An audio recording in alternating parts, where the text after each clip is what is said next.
Welcome to the Higher Ed Athletics Podcast. Today I'm joined by Dr. Lisa Campos, Vice President for Intercollegiate Athletics at UTSA Athletics. Lisa, thanks for being on the podcast with me. Hey, thanks so much for having me. I had to be clear to get the UTSA right because I know throughout the football season with the success, I feel like we were seeing like USTA and all those. I went to undergrad at IUPUI, so I'm used to the many syllables at those campuses. So I made sure to get that right. So well, I appreciate that. We had some fun with that throughout the fall season, but I appreciate you get that right. Well, I am a doctoral student. I'm an EDD student as well. That's one thing that drew me to talk to you and some other athletic directors that went after that doctoral degree. And I'm very interested in institutions that are similar to UTSA. And so we'll start there. Can you just provide an institutional profile, and you can talk about athletic profile too of UTSA. And for those unaware, you all just achieved Carnegie R1 classification, so very high research activity. And my teacher is one of the members at IU here that puts that list together. So I was really happy with the timing to see that. So congratulations. Thank you. We are very excited and very proud of that as a city, as an institution. But, this is an incredible institution. We are fairly young, a little over 50 years old. But we have, over 35,000 students enrolled at UTSA. And that's sometimes hard to believe. If we weren't in the state of Texas, we'd be one of the largest institutions in any other state. But it's as you said, we got the R1 classification solidified in January. Very proud of that. We have 4 campuses, our main campus in the northwest part of the city, and then a downtown campus.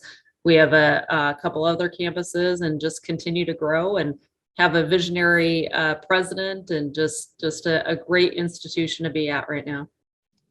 And it's in beautiful downtown San Antonio. It's one of my favorite places to visit. I had a friend that was in Air Force, and so when I went to visit them, they were stationed there. And in San Antonio, it's a very high military area for sure. You got the Alamo, cool things. I think the Riverwalk is something that everyone loves. It's a great place, and a lot of people compare it size-wise to Indianapolis, and so I kind of felt that way when I visited too.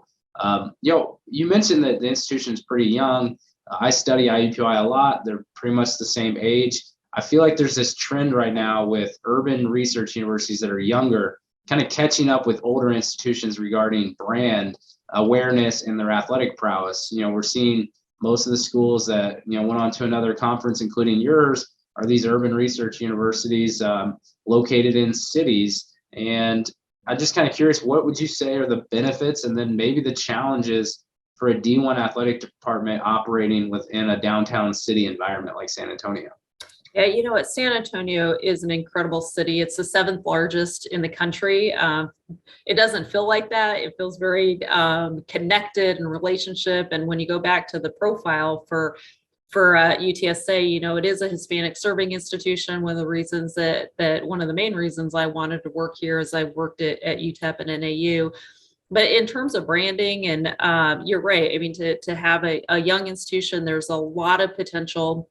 And we're not steeped in tradition, so we get to create our own traditions. And and I think, through football, obviously there's so much opportunity to brand this institution, but it's more than just a football school, right? It has, our cybersecurity department, and being located in Military City, USA, a lot of collaboration with city partners.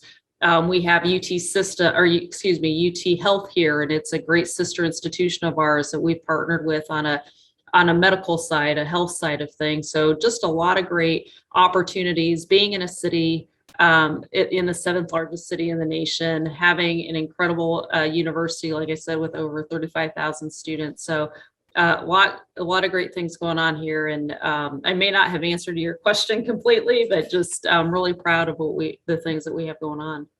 The diversity of your institution is incredible too.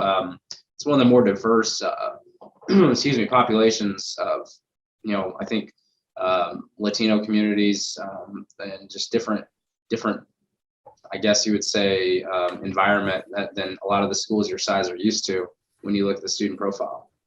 Yeah, absolutely. This is a multicultural city, so it starts with the city, and we like to mirror what the city looks like. And particularly being a Hispanic serving institution, again, we're a model institution. More of our United States population is going to look like San Antonio and look like UTSA. And we're leading the way in a lot of different areas, serving students of our multicultural city.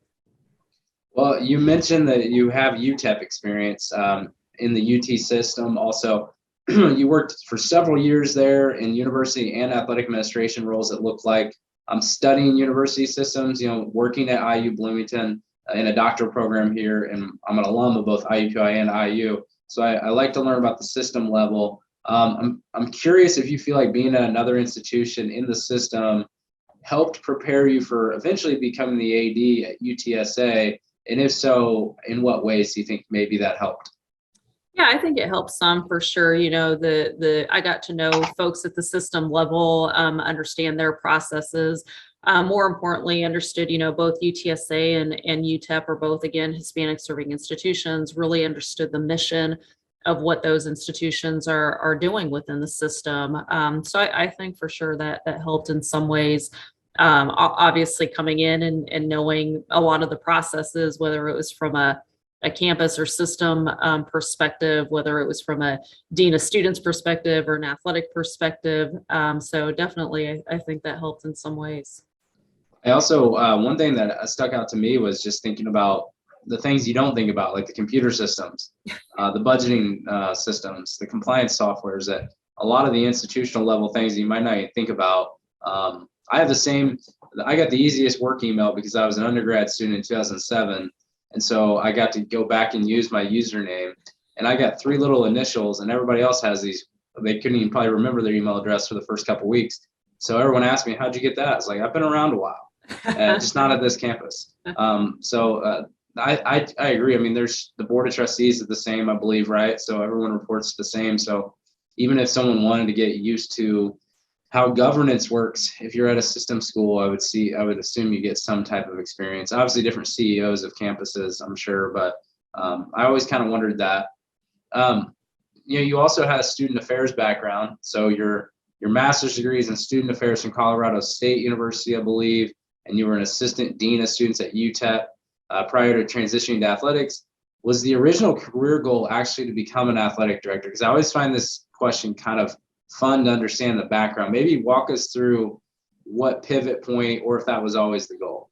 Yeah, it is a lengthy story, I feel like, but essentially, no, I thought that I would be a vice president for student affairs. That was my career path. And I always go back to, I'm a first generation college graduate. Neither one of my parents received a degree from college, never stepped foot on a college campus. And I'll tell you, Colorado State University was beyond their years, ahead of their years in serving students like me, the Latino population, first generation. And I just wanted to give back. I didn't even know that there was a career in higher education.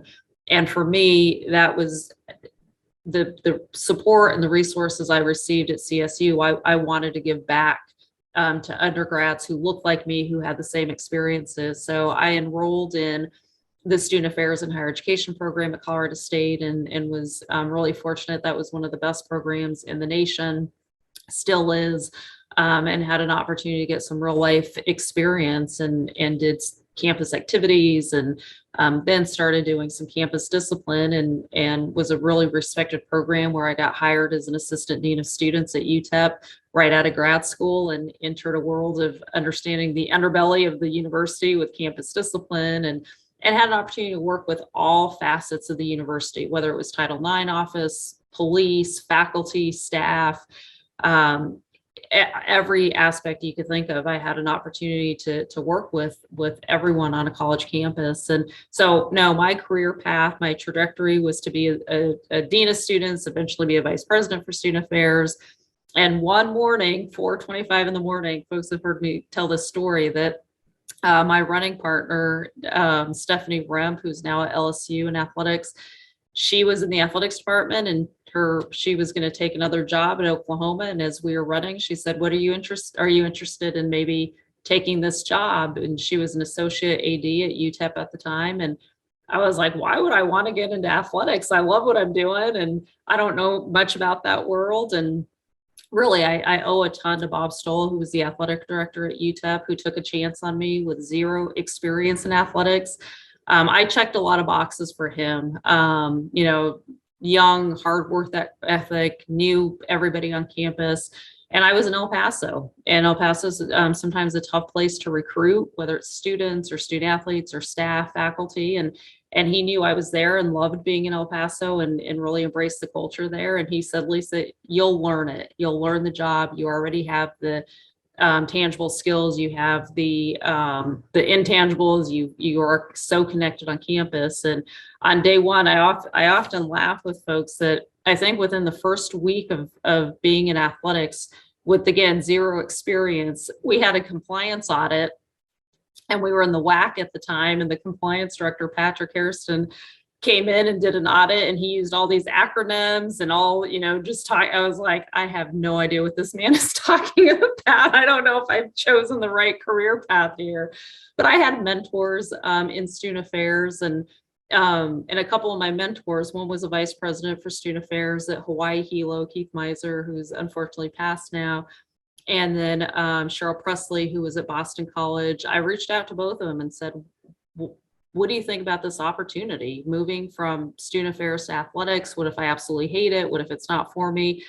And they said, Lisa, listen, athletics needs more folks with your background, with the student affairs background. That's what it's about. And if you absolutely hate it, they both promised me they would create positions for me at their respective institutions. So my fallback was Hawaii Hilo or Boston. So I think I had a safe plan there and just never looked back. Yeah, that makes it a little less of a leap. If you got a fallback plan like that, that's good to have mentors in that type of position. So you had no interest in athletics growing up or anything, did you? I mean, whenever you were in college, did you like to attend? Oh, absolutely. Events? I was a fan for sure. I played high school sports. I grew up in a very small town, and you had to play everything because there wasn't enough folks, to fill the team if you didn't participate, and had opportunities to play Division II basketball, but wanted to focus on academics. And probably one of my biggest regrets, actually, because I didn't really understand the impact of intercollegiate athletics and what it could do for a young person's life. But I was a fan for sure. As soon as I got to UTEP, I bought season tickets for football and basketball, and growing, being in college at Colorado State. Becky Hammond was the star basketball player on our women's basketball team. And of course, following her career, she was here in San Antonio. Unfortunately, we just lost her, but just was a fan. But being a fan is very different than being an administrator, and lots to learn in that regard. Yeah, I visited Colorado State about 4 years ago. My twin brother, he works at IU athletics too, and he's the video director for football. But he was working at Oregon at the time, and he had to get out there for spring camp. So I had to drive his truck from Indianapolis to Oregon. And so I was like, okay, well, I'm going to stop at checkpoints, and I like to stop at campuses a lot when I'm on a road trip. And it is a beautiful. That was right after they built the stadium too, so it was a great stadium. But the environment and the community was just breathtaking. And I also stopped at Boulder too, and so just great views out there. I come from a family of truck drivers that only drive out west, and so I don't get to go that often. So it kind of took me back to my childhood, seeing those Colorado mountains. But that's a very cool background. I am curious about that student affairs background in leading an athletic department. One of the things I want to study is this connection where obviously the athletic director has to, be leading the student athletes and looking out for the student athlete experience. But you also have a team around you to do that. When someone is, on the president's cabinet or the chancellor's cabinet, and they hold that VP or VC role, at what point can you also create a great experience for students and the rest of the campus? What kind of role do you think athletics can play in that? And do you think that kind of falls on the VP or vice chancellor of athletics as well? Yeah, absolutely. For me, it's always going to be about the students. That's why I got into higher ed and what I preach to our coaches. If it were for students, we all would not have jobs here and wouldn't be doing the fun and great things that we're doing. And I know how important it is to connect with the campus population and with the student government and with the other leaders on campus, with the band members and all those to support this institution and our leaders here at this institution. So again, that comes from my student affairs background and just having a great understanding of the things that they're dealing with and how they're trying to make improvements to the institution. So it is very important to me. Every semester, outside of COVID, I kind of lost it the last 2 years. I'll have regular lunches with our SGA president and try to keep the pulse of what they're thinking and how athletics could be beneficial or advantageous or helpful in the things that they're doing. And then, I'll never forget sitting in a student affairs class where at CSU it was all practitioners who were our professors. We didn't really have full faculty. It was the practitioners. And I'll never forget one of the associate VPs saying, the higher you get up on the chain and become a VP, a president, the less interaction you have with students. And I remember distinctively sitting in that classroom thinking, I don't want that to ever be me. So I am very conscientious in scheduling time with students. I want to keep the pulse of what's going on in their lives. I meet regularly with our student athletes in particular, but also the other students on campus. It's very important to stay connected. That's great to hear. The last thing I'm going to ask about, and then we're going to have to obviously talk about football success, and you all are making some changes to your conference realignment, so we can talk about that. I am curious, one more thing about your doctorate experience. So we mentioned you have an EDD. It's an educational leadership from UTEP. We've talked about UTEP. And you kind of answered this about why you ultimately decided to pursue that doctorate degree. But I'm curious, was there anything that you can remember from that doctoral degree? Like maybe it was if you had to do a dissertation for that program or certain research you did or a class that either made you question doing it or and how you persevered to get through that. And then on the flip side, how do you think that helps any skills you learn from that experience as a doctoral student that you apply as a university administrator? Yeah, that's a great question. So I would not recommend it, but I this summer that I started my doctorate degree or doctorate program, I also was training for a marathon, and that's when I made the transition from student affairs into athletics. So 3 huge transitions in one summer. So a lot of lessons learned there. I was learning a new job, I was learning a new field, I was getting to know my classmates and colleagues in my doctorate program.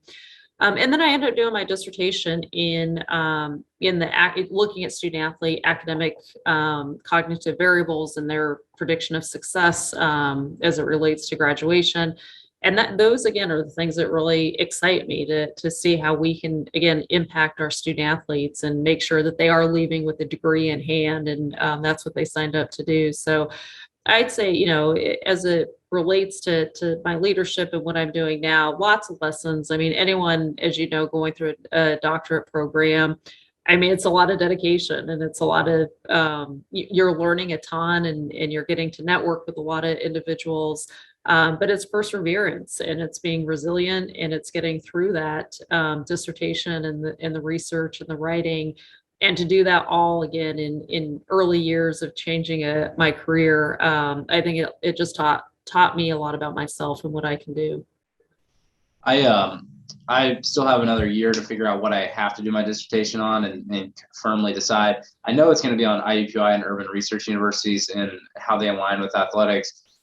So I'll probably be using, I've had several athletic directors on now that are from similar institutions. And so I'll be pulling, those as kind of a campus subjects, and I'm excited about that. I have wondered, I didn't realize so many athletic directors actually have doctoral degrees. It seems like it's a growing list. Dr. Rod Perry at IUPUI, the AD, has one as well in higher education, and it'd be kind of fun but interesting to just gather up all your guys' dissertations and put it in a book and just to be able to experience that and read it. I know Danny White from Tennessee, he has a higher education doctoral too that I've been want to get him on too and talk about that. But so thanks for that experience. I mean, it is right. I mean, my wife and I just had our third baby boy. So we got 3 boys under 6 now, and in the middle of my doctoral program, and the oldest was born whenever I was in the middle of my grad degree program. So we never were really good about semesters. But yeah, I can vouch for being busy, but it's fun. I mean, it keeps your brain going, that's for sure. And so that's cool that you persevered and were able to do that. And I just think it's great when you see an athletic director. You don't have to have a doctorate degree, but it is, when you work at an institution, I think it puts a little pride in you're with a lot of other people in the cabinet that probably have terminal degrees too. Absolutely. Well, so now we'll move to football success. So if anyone didn't watch football season this year, you all had a very impressive football season. I watched several of your games. I think I watched probably 5 or 6 games on TV. I watch a lot of football, and especially with a baby at home, a newborn and everything. So I was watching a lot. I love watching you all play in the Dome. And so I want to start with that. The football team plays its home games off campus at the Alamo Dome. It's a legendary venue. But often, we hear those campuses need an on-campus stadium in these types of situations. But with the games I watched, it seemed very loud and packed, not just students, but community people as well. And it's a big stadium. So how does the institution strategically work to get fans to the Alamo Dome? Because it's not directly right off campus, and specifically students too. Like, how do you get them to commute off campus to your football games? Yeah, that's a great question. But first of all, thank you so much for catching a lot of our games. It was so fun to be nationally televised last year and this year as much as we were. And but I would say though, during the season, I finally had to start bringing a cardiologist with me because they were such tight games at the end. We could just never win convincingly. We just found a way to win at the last second. So it was a bit stressful season. I remember a walk-off home run, touchdown at the very end that it did not look like you all were going to come back and win. And it reminded me of, what we saw in the playoffs with the Chiefs and the Bills. But it's just, I was so impressed. It was fun. I mean, it's fun football to watch. So, yeah, I can't even imagine overseeing that and trying to keep your composure. Yeah, it was pretty incredible. So, but to your question, we love the Alamo Dome. It is a great recruiting tool. Kids love playing in there. We have a lot of high school events in there, so they grew up playing in the Alamo Dome. It at full capacity, it seats 65. We can put curtains and make it a more intimate setting at 35. But this year, we had over 40,000 fans coming to games, and it's electric, and there are things that that facility provides that we would never be able to replicate in a new facility on campus. And there is a great debate, of course, I don't know percentage wise, it could be 50-50 where half our fans would love us to be on campus and in a more traditional college football stadium. And the other half are like, why would we ever move, particularly when it's 110 degrees outside and we get to go into a 72-degree Alamo Dome that's covered and always have nice weather in there. The suites, we have over 50 suites in there that, for the championship game, we sold out on those suites. And so there is demand there, and there's interest in college football, particularly UTSA football, as we're winning conference championships or getting into that contention. So again, just an incredible facility that provides a lot of amenities that we could never replicate in a new facility. So it's been great to us. The city partnership is fantastic. The city is so great to us, and we love playing our games there.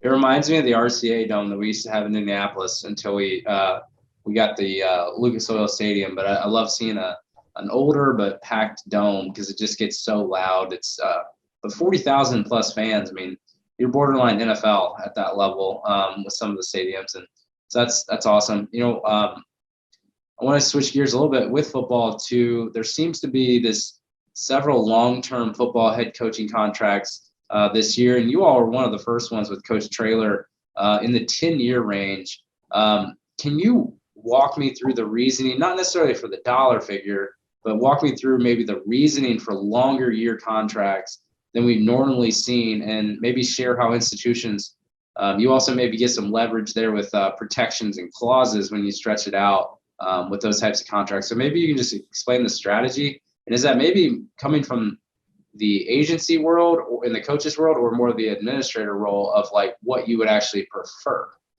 Yeah, I would say agents probably don't like these long-term contracts because they want to be involved in negotiating every so often. But really, with Jeff, I hired Jeff in December of 2019. I think there was a lot of criticism when I hired him. He had this persona of a high school coach, had only been in the college ranks for a couple of years, but we really saw something special in him. And the first time I met him, as I was interviewing him, we just connected, and he's about the same things I'm about. It's about the students and it's about the developing them. And we love the wins, and he certainly knows how to win games. But it's more than that. And that's unfortunately a little bit rare, becoming more rare of coaches being that so committed to the student athlete welfare and making sure that they're leaving with a degree in hand. And it just comes from him being a high school teacher. He spent many, many years in high school. So, took a risk on him, hiring him. He was a Texas guy. We knew he was going to be very connected in Texas. He had, to watch what he did his first year. He gets hired in December 2019. He starts putting his staff together, and then COVID hits in March 2020. He'd only been here a few months. Students are being sent home. He's trying to get to know the team. He's trying to implement what he's going to, his system for the following season. And then we have such a great season in his first year in 2021 or 2020, excuse me, to even have played all of the games we played. We went to a bowl game for the second time in program history. And he did that and just did an incredible job under really tough circumstances.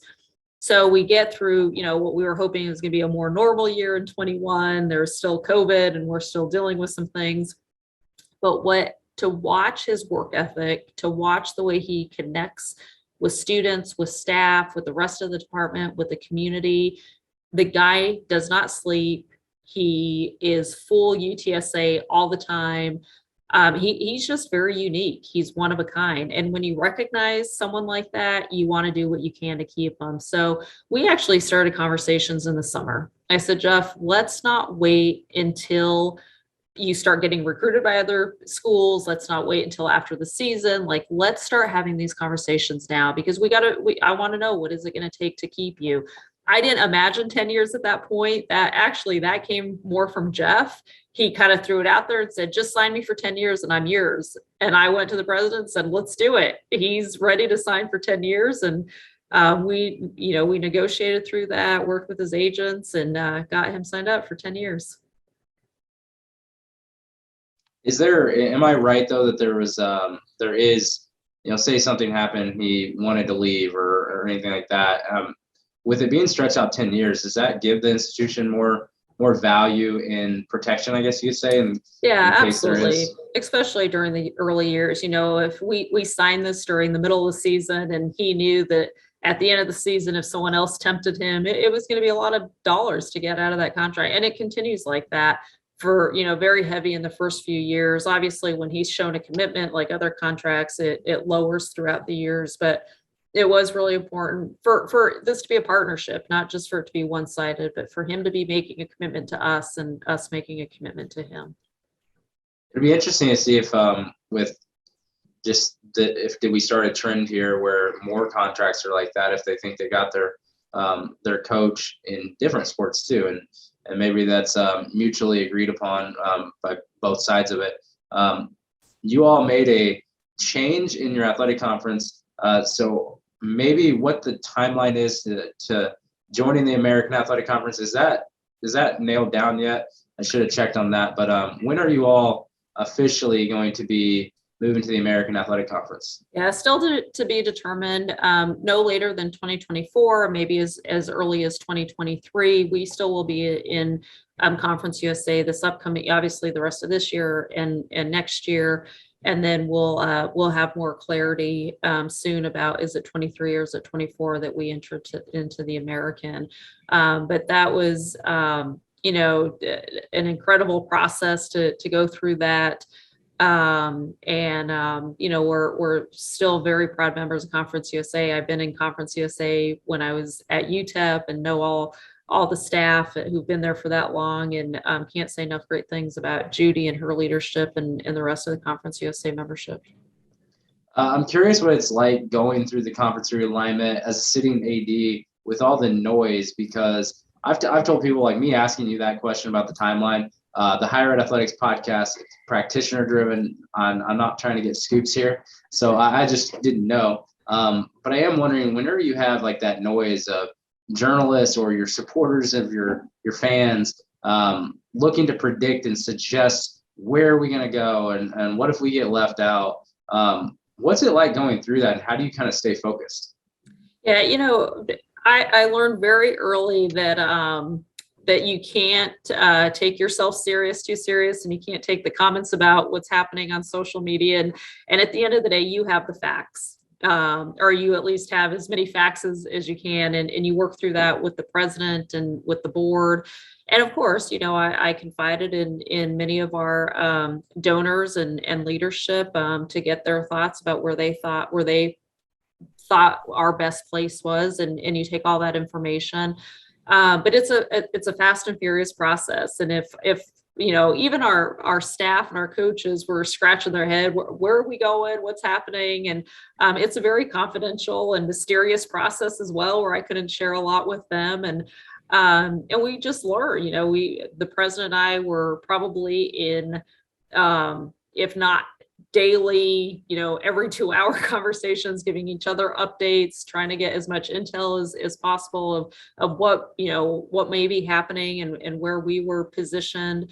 And then we really focused on ourselves. And that's not just during that conference realignment, but since I got here 4 years ago, the focus has always been, how do we position ourselves to be the best in whatever conference we're in? How do we position ourselves if there were going to be changes in conference, if there's to be realignment, which we know there's still going to be some. We don't know, is that going to be next year, in 5 years, or 10 years?